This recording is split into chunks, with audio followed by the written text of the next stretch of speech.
আসসালামু আলাইকুম। আজকে দেখেন ছাদ বাগান থেকে এই কচি কচি কলমি শাকগুলো হারভেস্ট করব।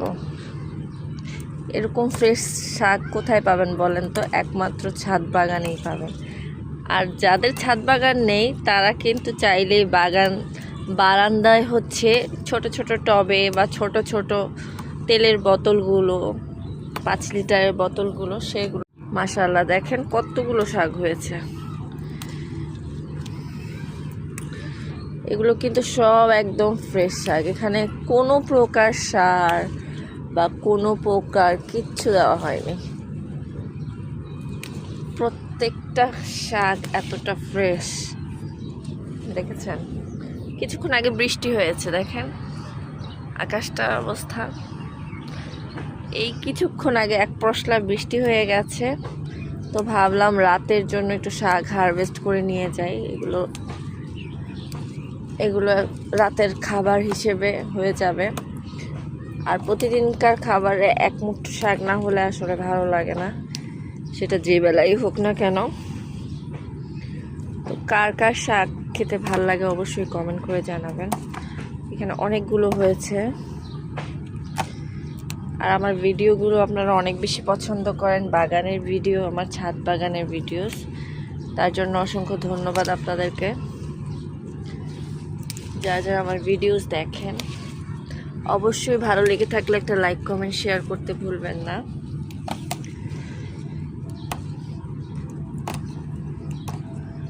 দেখেছেন কত সুন্দর শাক, মাশাআল্লাহ। বৃষ্টির কারণে কাদা উঠে গেছে, দেখছেন ঝুড়ি ভরে গেছে, মাশাআল্লাহ। এগুলা ছোট্ট ছোট্ট ফ্যামিলিদের জন্য কিন্তু একবেলা শাক অনায়াসে হয়ে যাবে। কিছুদিন পর আবার বৃষ্টির পানি পেয়ে এগুলো আবার হয়ে যাবে এই ডালগুলো থেকে।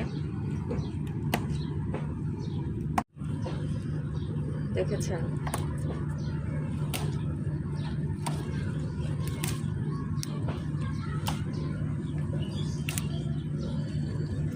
এরকম গাছ লাগিয়ে হারভেস্ট করার মজাই আলাদা।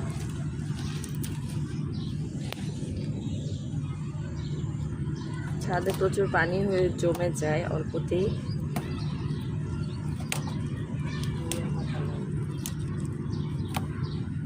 মোটামুটি সবগুলো পাতা নিয়ে নিয়েছি। দেখেন আরো কিছু কলমি শাক আমার মালটা গাছে টবের নিচে হয়েছে।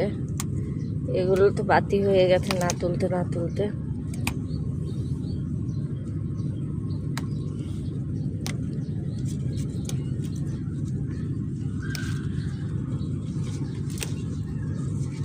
এগুলো বয়স হয়ে গেছে, পরিপক্ক হয়ে গেছে আর কি। যাই হোক, আমি মাথা থেকে নিচ্ছি। দেখেন কই চলে গেছে ডাল, বুঝছেন? এই যে আর একটু পোকা, বৃষ্টি হয়েছে তো।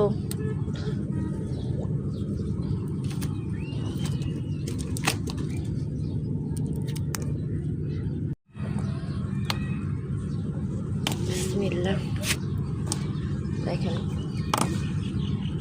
একদম পেঁচিয়ে ধরে আছে।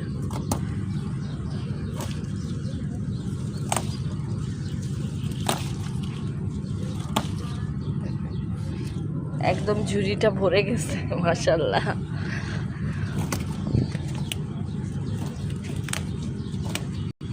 মজা লাগে তাই না হারভেস্ট করতে?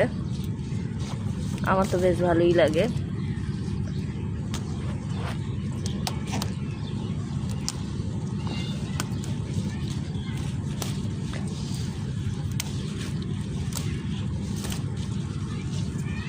এগুলো 2 বেলার শাক হয়ে যাবে।